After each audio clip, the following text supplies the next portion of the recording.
Hi అండి అందరికీ welcome back to my channel Telangana వంటలు బీబీకే. ఈరోజు చేసే రెసిపీ చూసే ముందు మొదటిసారి నా ఛానల్ కనుక చూసినట్టయితే ఈ వీడియో చూసినట్టయితే ఛానల్ని సబ్స్క్రైబ్ చేయకుండా సబ్స్క్రైబ్ చేసుకోండి.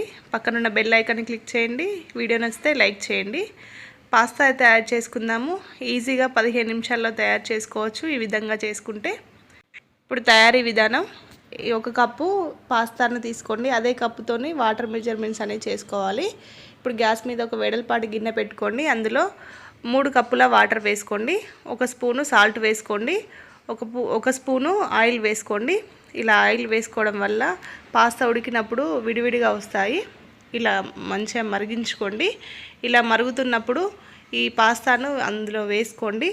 వేసుకొని ఒకసారి మొత్తం కలుపుకొని గ్యాస్ని హై ఫ్లేమ్లో పెట్టుకొని మంచిగా ఉడికించుకోండి. ఇలా మంచిగా సాఫ్ట్గా అయ్యేంత వరకు అయితే ఉడికించుకోండి.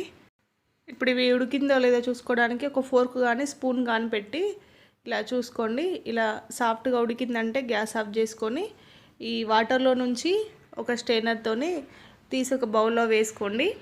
ఇలా వాటర్లో ఉంచితే మొత్తం మెత్తబడిపోతాయి. అలా ఉంచుకోకండి. వెంటనే ఒక స్ట్రైనర్తో మాత్రం తీసి పక్క పెట్టుకోండి. ఇలా ఇవన్నీ తీసి పక్కన పెట్టుకున్న తర్వాత ఇప్పుడు గ్యాస్ మీద మరొక ప్యాన్ పెట్టుకోండి. అందులో 1 స్పూను ఆయిల్ వేసుకోండి. ఆయిల్ హీట్ అయిన తర్వాత ఒక 1/2 స్పూను ఆవాలు వేసుకోండి. ఒక 1/2 స్పూను జీలకర్ర వేసుకోండి. ఇందులో చిన్నగా కట్ చేసుకున్న పచ్చిమిర్చి ముక్కలు వేసుకోండి. చిన్నగా కట్ చేసుకున్న ఉల్లిపాయ ముక్కలు వేసుకోండి. కరివేపాకును కూడా చిన్నగా కట్ చేసి వేసుకోండి. ఇలా చిన్న కట్ చేసి వేసుకోండి. ఇప్పుడు వీటిని కొంచెం బ్రౌన్ కలర్ వచ్చేంత వరకు అయితే ఫ్రై చేసుకోండి. ఇలా కొంచెం ఫ్రై అయిన తర్వాత ఇప్పుడు ఇందులో చిన్న కట్ చేసుకున్న క్యారెట్ ముక్కలు వేసుకోండి.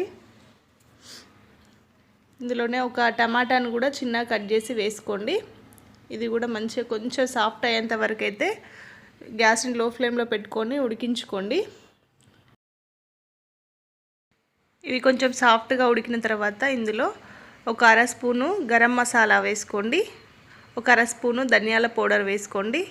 ఇంకా ఎటువంటి మసాలాలు అనేది అవసరం లేదండి. ఈ 2 వేసుకుంటే ఇలా ఈ రెండింటిని వేసుకొని ఒకసారి మంచిగా కలుపుకోండి. ఇలా కలుపుకున్న తర్వాత ఇందులో మనం ముందుగా ఉడికించి పెట్టుకున్న పాస్తాను వేసుకోండి. ఇలా వేసుకొని మొత్తం ఈ పాస్తాకు పట్టే విధంగా మొత్తం కలుపుకోండి. ఇలా మంచిగా కలుపుకోండి.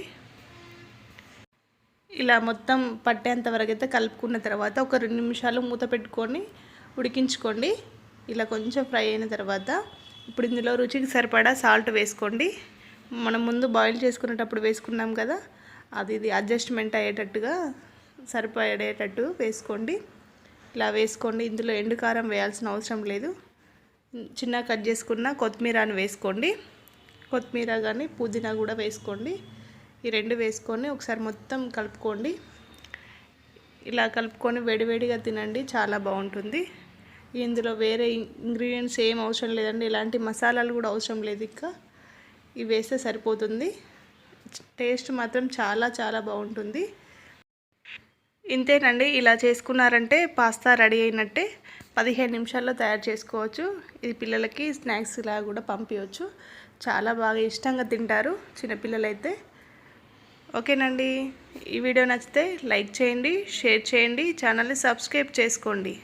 పక్కనున్న బెల్ ఐకాన్ని క్లిక్ చేయండి. నేను పెట్టిన వీడియోస్ అన్నీ మీకు నోటిఫికేషన్ రూపంలో వస్తాయి. మరిన్ని వీడియోల కోసం నా ఛానల్ని ఫాలో కాండి. ఓకేనండి. Thank you.